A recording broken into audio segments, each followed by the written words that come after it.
Most people spend their lives trying to change what they do, thinking that if they can just get their actions right, they'll finally become who they want to be. We join gyms, download productivity apps, buy books we never finish, all with the hope that a tweak in our behavior will lead to transformation. But behavior is the surface. Identity is deeper, and identity is not built by what you do occasionally. It's shaped by what you think about consistently. We don't become what we do, we become what we think about. The quiet conversations you have with yourself when no one's watching, the ones filled with doubt or hope or regret or purpose, those are not background noise. They're blueprints. If you tell yourself you're not good enough, that becomes your truth. If you tell yourself you have potential, that belief starts to build a path forward. It's not magic, it's wiring. The brain listens to whatever story you repeat. Eventually, it obeys. Let me give you a picture. Imagine a person who tells themselves every day, I'm not a leader. They might have ideas, they might even have passion, but they second guess, they defer, they hold back. Why? Not because they can't lead, but because their thoughts won't let them. They're imprisoned by a story they wrote a long time ago and forgot to question. So their behaviors follow that narrative. They act small because they think. Now imagine someone else who tells themselves, I'm still learning, but I have what it takes to lead. That person will act differently. They'll ask better questions. They'll raise their hand more often. They'll take small risks. Why? Because they believe in the possibility of growth. They're not faking confidence, they're practicing belief. And that belief reshapes their identity over time. We tend to think identity is something we find, like it's hidden under a rock or locked inside a vault. It's not. Identity is something we build, moment by moment, thought by thought. You're not born a leader or an artist or an innovator. You become one by thinking like one, and thinking like one long before you have proof. But here's the trap. Most of us spend more time thinking about what we fear than about what we want to become. We obsess over what might go wrong, what people might say, how we might fail. And the more time you spend thinking about fear, the more your identity becomes built around avoidance. And eventually, it's not just that you're afraid, you become someone who avoids. And that's a very different life to live. Our brains are like soil. Whatever seed you plant, fear, gratitude, anger, hope, will grow if you water it. So the question isn't whether your thoughts are shaping you. The question is, what kind of person are they shaping you into? I once spoke to a young woman who told me she wanted to be a public speaker, but she said, I'm not naturally confident. I asked her, how often do you tell yourself that? She paused. All the time, she admitted. And I told her, that's your biggest barrier. Not the skill of speaking, not the fear of the stage, but the idea you've accepted about who you are. Because you cannot build a new life on top of an old mindset. Let me repeat that. You cannot build a new life on top of an old mindset. There are no neutral thoughts. Every thought is either building your identity or breaking it down. You might not notice the shift day by day, but over months, years, it becomes undeniable. Think of it like a compass. If you're off by just 1 degree, you might not notice it today, but walk far enough and you'll be miles from where you wanted to go. Your thoughts are that 1 degree. Slight, subtle, but deeply consequential. And this isn't about positive thinking. It's not about mantras and mirrors and pretending everything's fine. It's about truthful thinking, about choosing to focus your thoughts on what is possible, what is purposeful, and what is aligned with the person you want to become, even when reality hasn't caught up yet. This is why vision matters. Because vision is the future you begin rehearsing in your mind before the world ever sees it. And every time you imagine that future, every time you mentally walk into it, you lay another brick in the foundation of your identity. You start to think like the person who belongs in that vision. And thinking like that person eventually leads you to act like them. So if you don't like who you're becoming, don't start with your actions, start with your thoughts. Ask yourself, what story am I rehearsing every day? What beliefs have I accepted without question? What kind of person would I be if I thought differently? When we change our thoughts, we change our identity. And when we change our identity, the actions follow naturally. You don't need to force them. You don't need to fake them. They just become part of who you are. You become someone who finishes, someone who shows up, someone who leads, not because you followed a checklist, but because you rewired the core. You changed the script in your head, and the rest of your life began to follow the new narrative. It all begins with what you think about, because that's who you'll become. So the question is simple.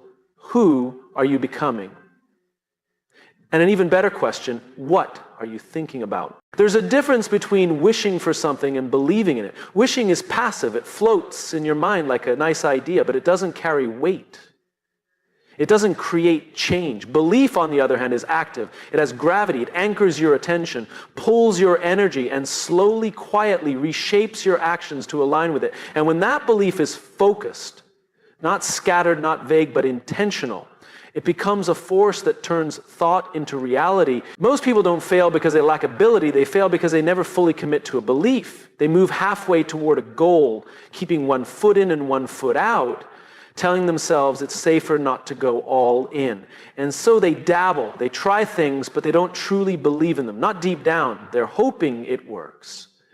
But hope without belief is weak, it wavers, it retreats at the first sign of resistance. But belief, that's different. Belief says this matters, this is real to me, even if no one else sees it yet.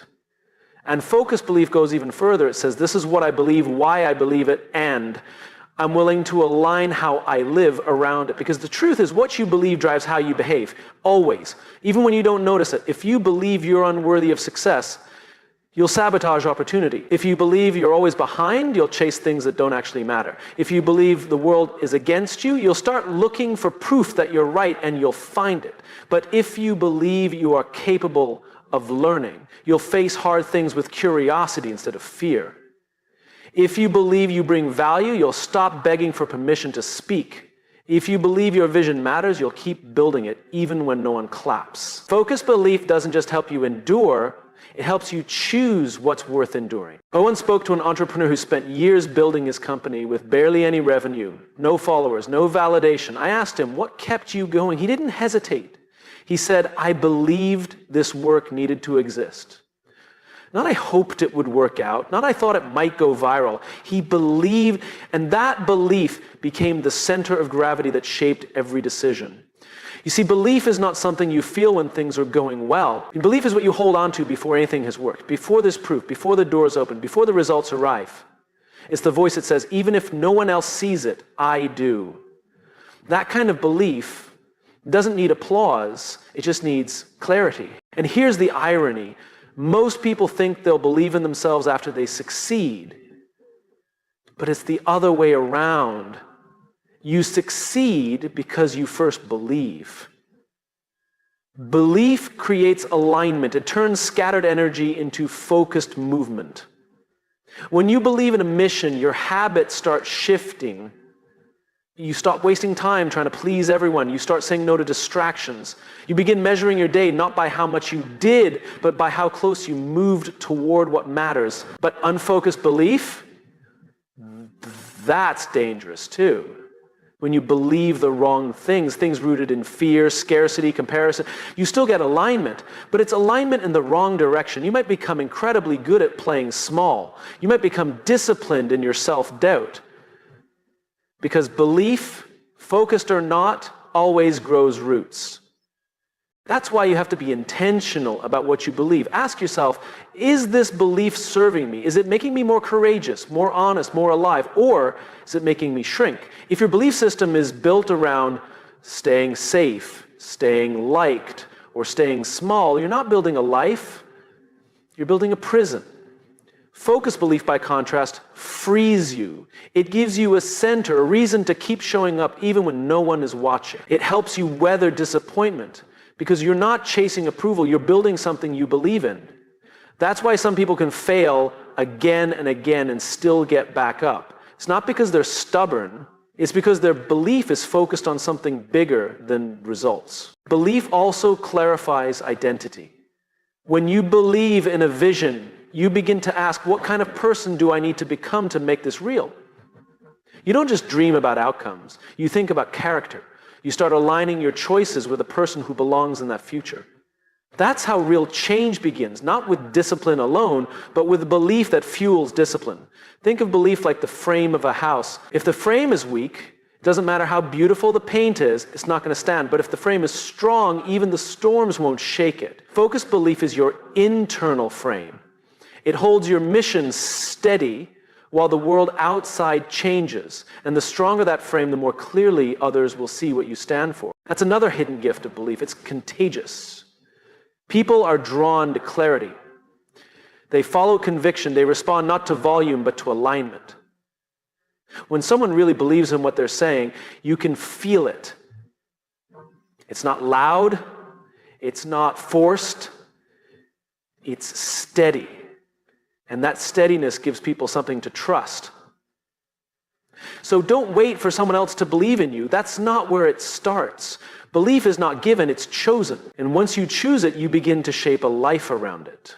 Not instantly, not perfectly, but intentionally. And the more intentional you are about your belief, the more your actions begin to reflect it. And the more your actions reflect it, the more your reality shifts to match what you once could only imagine. You don't become what you want, you become what you believe. And belief is a choice you make every single day. Most people underestimate the true cost of negativity. We think of it as something that just makes a bad day worse, something annoying or inconvenient. But it's much more dangerous than that. Negativity doesn't just ruin a moment, it reshapes your mindset. It subtly rewires how you see yourself, how you see others, and how you see the future. And the worst part? Most of us don't even notice it's happening. And we think we're just being realistic, but we're not. We're being ruled by fear disguised as wisdom. Every negative thought you tolerate comes with a price. The price is your energy, your potential, your ability to act with clarity and courage. And over time, the price becomes even greater. It becomes your identity. You cannot entertain thoughts of failure every day and expect to feel confident when it matters. You cannot surround yourself with people who constantly complain and expect to stay inspired. And you cannot allow your inner dialogue to be driven by doubt and still believe you're building a meaningful life.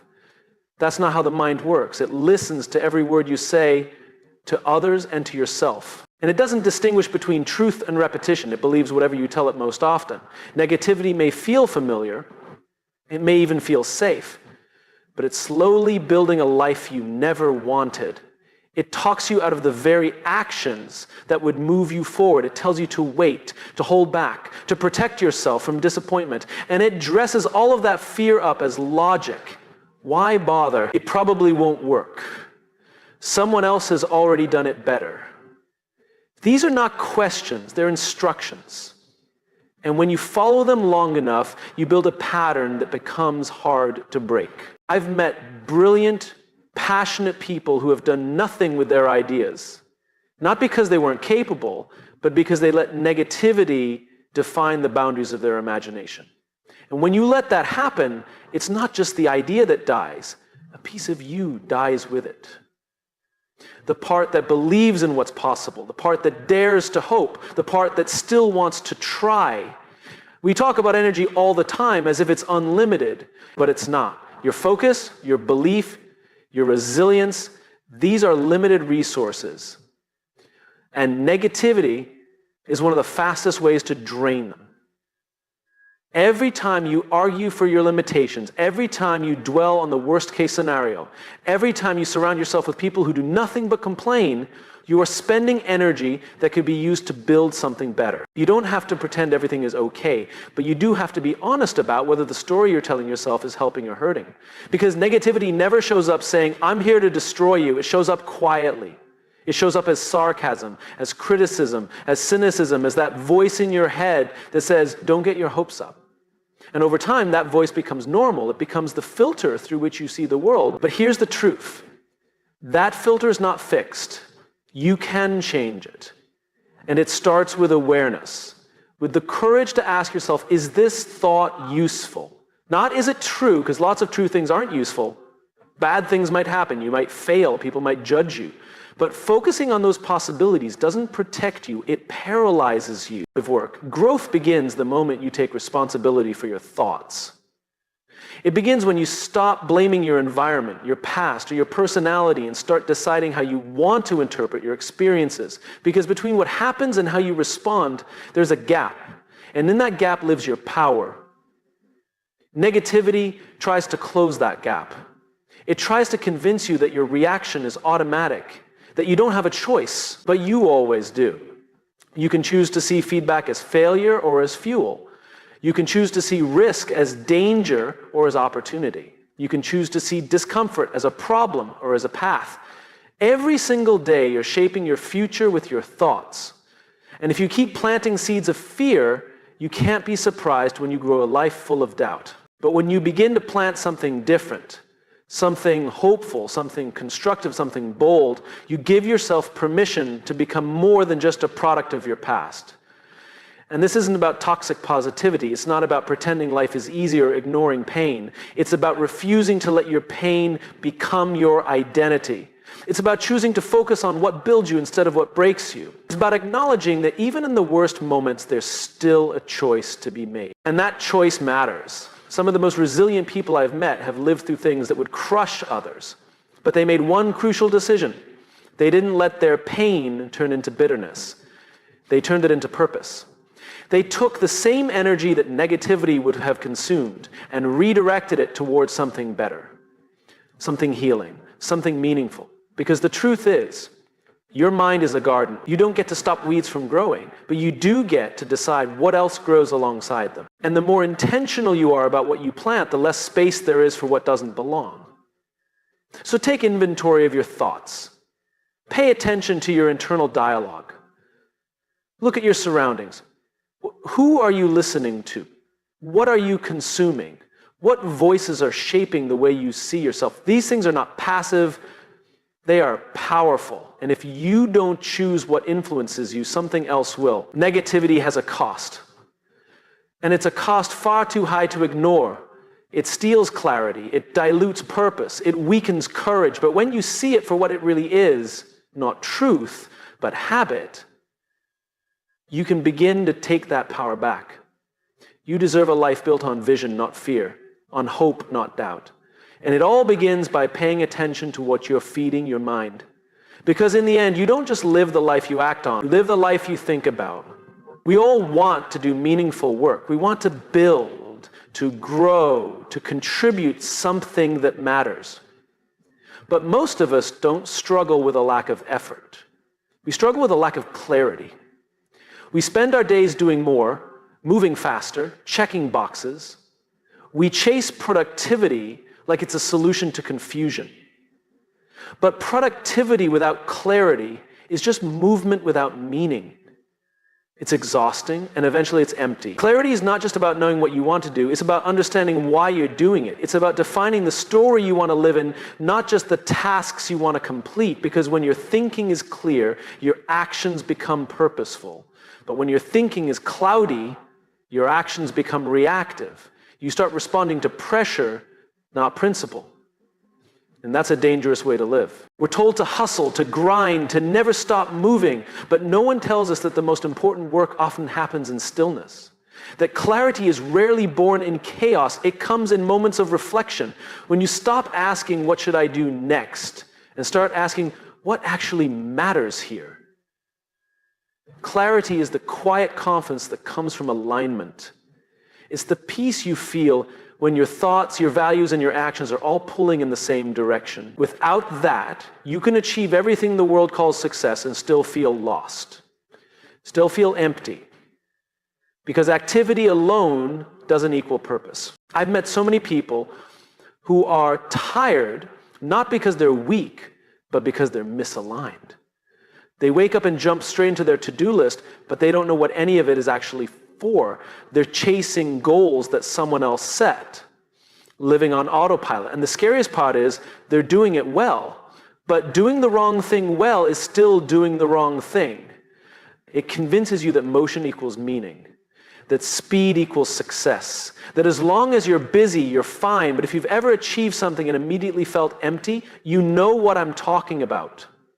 That's not failure. That's the result of unclear thought turning into unclear action. Clarity changes that. Clarity gives your actions weight. It turns I should into I must. It turns maybe into definitely not, or absolutely yes. And that decisiveness isn't harsh, it's freeing. When you're clear on who you are and what matters, you stop chasing everything that doesn't. But clarity isn't something you find by accident. You don't stumble into it after a long day of distraction. It's something you create through intention, through self-awareness, through asking hard questions that most people avoid. What am I really afraid of? What do I actually value? Am I building a life I believe in or just surviving the one I inherited? Those questions are uncomfortable, but they're necessary because until you define what matters, everything will feel like it matters. And when everything matters, you're paralyzed. Clarity gives you permission to let go, to stop chasing validation, to stop mimicking someone else's path, to stop measuring yourself by a metric you didn't choose, and instead to build something rooted in conviction. I once spoke to a leader who told me he felt stuck. He had all the trappings of success, the title, the money, the respect. But he said, I don't know why I'm doing this anymore. That's a hard place to be. Because from the outside, it looks like you've made it. But on the inside, you're drifting. That's the cost of unclear thought. You can build a tower that touches the sky and still feel like you're sinking. Not because the work is wrong, but because the reason is missing. Clarity starts with identity. Not what do I do, but who am I? Because if you don't answer that question for yourself, the world will answer it for you. It will name you based on your output, your results, your image. But real clarity comes from within, from knowing your principles, your purpose, your values, and letting those things guide your decisions. It's not enough to think big, you have to think clearly. You have to know what you stand for so that when the pressure comes, and it always comes, you don't fold, you don't bend to what's popular. You stay grounded in what's true. Clear thinking leads to decisive action. It doesn't mean you always know exactly what to do. It means that when you act with intention. You act from a place of strength, not from fear. And that kind of action is powerful because it builds momentum, it builds trust, it builds character. And this is just as true on a team as it is in your own life. Teams that lack clarity drift. They argue, they spin their wheels, but teams that are clear on their mission, on their roles, on their values, they move with confidence. Not because they have all the answers, but because they're aligned on why they're doing what they're doing. The same goes for your relationships, your goals, your time. Clarity simplifies everything. It helps you say no faster. It helps you say yes more freely. It turns hesitation into conviction. And when you live with that kind of clarity, people feel it. They trust it. Because clarity breeds credibility. So if you feel stuck, overwhelmed, or lost, don't just ask, what should I do? Ask, what do I believe? What do I value? What do I want to contribute? Because the answers to those questions are the compass. And once you have a compass, the map becomes less important. You don't need to know every step. You just need to know the next right one. And you find that step through thought, through vision, through decision to stop rushing and start reflecting. The clearest thinkers aren't the loudest. They're the ones who know where they're going and why. And they act. Not to impress, not to keep up, but to build something real. So slow down. Get still. Ask better questions. Not because clarity is a luxury, but because it's a necessity. Because in the end, the life you build is shaped by the actions you take. And the actions you take are shaped by the thoughts you trust. And nothing changes until your thinking does. Most people want change. They want to become more focused, more courageous, more resilient. But they wait for a breakthrough, a moment, an epiphany, something big enough to flip the switch. The truth is, transformation rarely comes in a flash. It comes in repetition.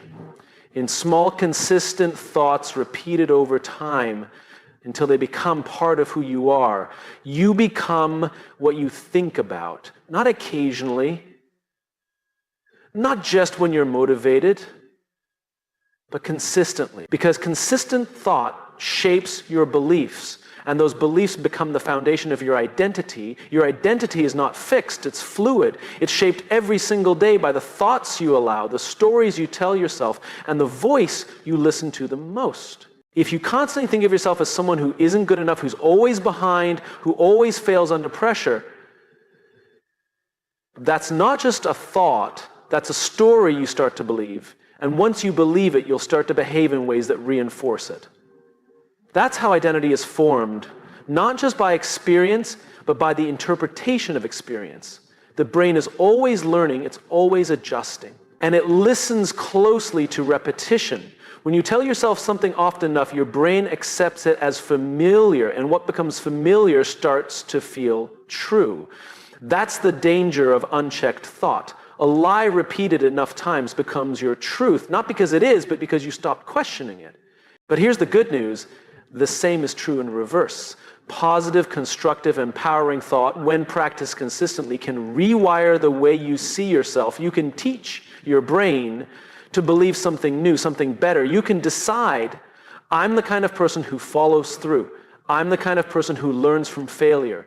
I'm the kind of person who builds something meaningful.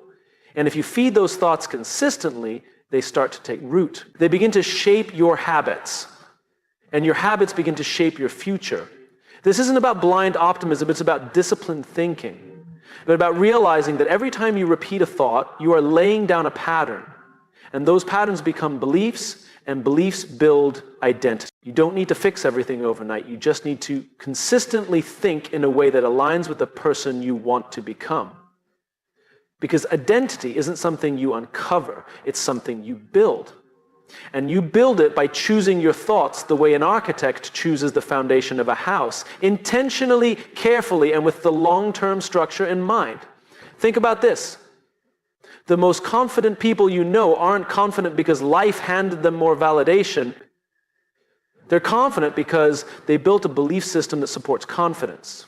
They trained their minds to look for lessons instead of failure. They chose to focus on growth, not comparison.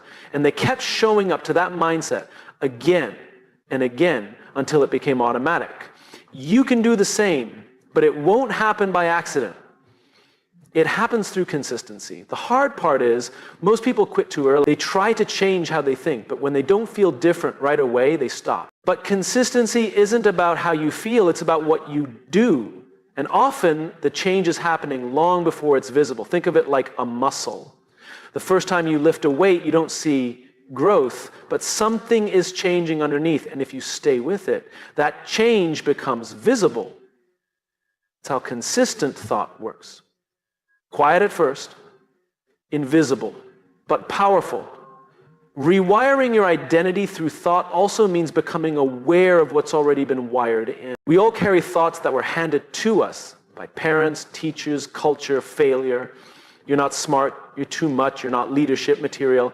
These ideas get planted early, and if left unchallenged, they become part of our internal narrative. But just because something was planted doesn't mean it has to stay. You can uproot it, you can replace it, but only if you consistently choose to think differently. And that choice matters more than motivation. Motivation comes and goes, it's emotional. But consistent thought is strategic. It doesn't need permission or energy, it just needs commitment.